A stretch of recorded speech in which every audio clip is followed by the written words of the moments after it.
تو قرآن حدیث نے اس کے بہت سے علاج بتائے، مختلف لوگوں کے تعلق سے رسول اللہ نے مختلف جو ہے عمل کیے۔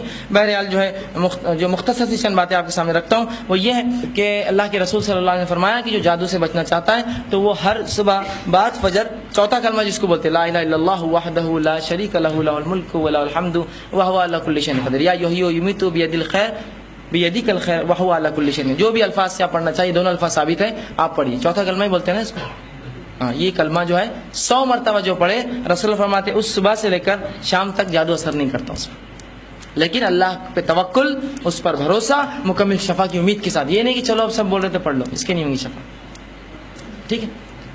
کون سا چوتھا کلمہ؟ لا الہ الا اللہ۔ اگر چوتھا کلمہ غلط بھی بول رہا ہوں گا تو لا الہ الا اللہ وحدہ لا شریک لہ لہ الملک ولہ الحمد بیدک الخیر وہو علی کل شیء قدیر، یحیی و یمیت بیدک الخیر۔ بہرحال جو بھی وہ دو الفاظ زیادہ اور کم کے حساب سے بھی درست ہے، دونوں ہی کلمے درست ہے اپنے آپ میں۔ آپ اس کو 100 مرتبہ گن کر پڑھے بعد فجر۔ آپ بولیں گے جادو کا علاج تو کرانا، فجر نہیں ہوتی تو پھر میں کیا اس کا کیسا کوشش تو کرنا پڑے گی نا کچھ چیزوں کے لیے، ہے نا۔ بہرحال یہ پڑھیے۔ اس کے بعد جو اللہ کے رسول فرماتے ہیں کہ جو شخص جادو سے اور زہر کے اثر سے بچنا چاہتا ہے ہر صبح نہار پیٹ 7 اجوا کھجور کھائے تو اس دن اس پر جادو اور زہر اثر نہیں کرتا۔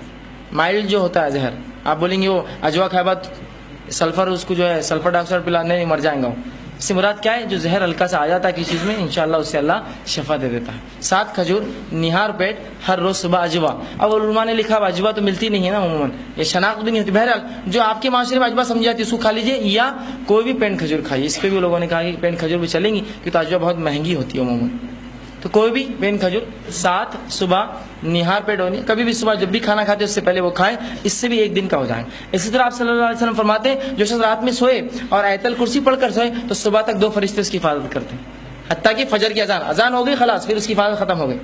تو اب دیکھیے دن کی بھی حفاظت میں نے بتائی آپ کو، رات کی حفاظت بتائی۔ اسی طرح آپ صلی اللہ علیہ وسلم فرماتے ہیں کہ وہ گھر جن کے اندر سورہ بقرہ کی تلاوت ہوتی شیطان داخل نہیں ہو سکتا، اور جادو کرنے کے لیے کس چیز کی ضرورت ہے؟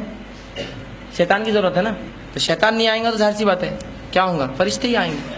تو سورہ بقرہ پڑھیے، آپ اس کی تلاوت کیجیے گھروں میں، اس سے شیطان دا۔ اسی طرح جو ہے معوذتین پڑھیے، رسول اللہ صلی اللہ علیہ وسلم پر جب جادو کا اثر ہوا آپ نے معوذتین پڑھی۔ معوذتین آخری 2 سورتیں سورہ فلق اور سورہ ناس، یہ 2 پڑھ کر دم کیجیے۔ دم کس کو کہتے ہیں؟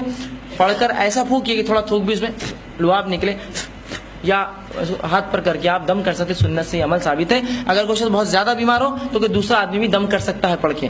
اللہ کے رسول صلی اللہ علیہ وسلم کے تعلق سے حدیث میں آتا ہے کہ ماں عائشہ رضی اللہ عنہا فرماتی رسول اللہ صلی اللہ علیہ وسلم جب بیمار ہوئے تو آپ صلی اللہ علیہ وسلم نے مجھ سے کہا اور میں ان پر سورہ فلق سورہ ناس پڑھتی اور دم کرتی، ٹھیک ہے۔ تو یہ بھی جو ہے رسول اللہ صلی اللہ علیہ وسلم کا طریقہ ہے اور آپ صلی اللہ علیہ وسلم سے ثابت ہے۔ اسی طرح آیت الکرسی پڑھیے، سورہ فاتحہ پڑھیے، اور ہر نماز کے بعد قل اللہ احد اور سورہ فلق اور سورہ ناس پڑھ کر اپنے نفس پر جو آپ دم کر سکتے ہیں انشاءاللہ عزیز۔ اور بھی قرآنی کچھ آیتیں آپ اس کو مختصر سے جو ہے جادو کا علاج بول کر ایک کتاب آتی ہے عبدالسلام بالی صاحب کی، بڑی بہترین کتاب ہے، آپ وہ کتاب لیں ضرور، اور اس کے اندر پوری تفصیلات دی گئی ہے، اور کتاب و سنت سے جو ہے وہ کتاب ماخوذ ہے، تقریباً دلائل کتاب و سنت سے آپ اس کو لے کر جو ہے وہ پڑھ سکتے ہیں۔ ایسا نہ ہو کہ شعبدے باز جادوگر اور کاہن جو ہے آپ کو پھنسا لے اور آپ کا مال بھی ضائع کرے، آپ کا عقیدہ بھی ضائع کرے، اور آپ کی دنیا بھی ضائع کرے، اور آپ کی آخرت بھی ضائع کر دے۔ تو ان اعمال سے جو ہے ہم نے جو ہے جو کتاب و سنت نے ہمیں دیے اس کے مطابق ہمیں جینا چاہیے، اس سے ہٹ کر کوئی بھی بات ہو یاد رکھیے چاہے اس سے کتنا ہی فائدہ ہو، یاد رکھیے۔ کچھ لوگ بولتے ہیں یار کاہن کے پاس گئے آپ نے اتنا قرآن کا علاج نہیں ہوا، کاہن کے پاس علاج ہو گیا،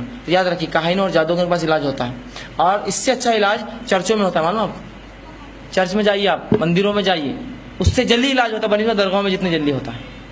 اس لیے کہ جب آپ جاتے ہیں اور کسی کافر سے علاج کرتے ہیں، شیطان کا تو مقصد تھا نا آپ سے یہی کرانا کشتوی کفر، جب آپ شفا کی نیت سے کسی چرچ میں جائیں گے اس کا مقصد ختم ہو گیا، خلاص اس کا کام ہو گیا۔ تو شرک اگر اس کے سامنے کیا نکل جاتا ہے معلوم آپ کو، شیطان اگر جس میں ہو اور اس کے سامنے شرک کیا جائے، گندگی کی جائے، جلدی نکلتا ہے وہ، کہ تو اس کا مقصد پورا ہوا نا، آپ نے شرک کر لیا اسی لیے تو آیا تھا وہ، اور پھر وعدہ رہتا ہر سال یہ شرک کرنا ہے تو پھر آ جاؤں گا۔ کچھ لوگ بولتے بھی ہم نے 10-11 سال کا اس نے بولا تھا، 1 سال نہیں کیا تو پھر بیمار ہو گیا، ہوتا ہے وہ، اس کا مقصد یہی تھا۔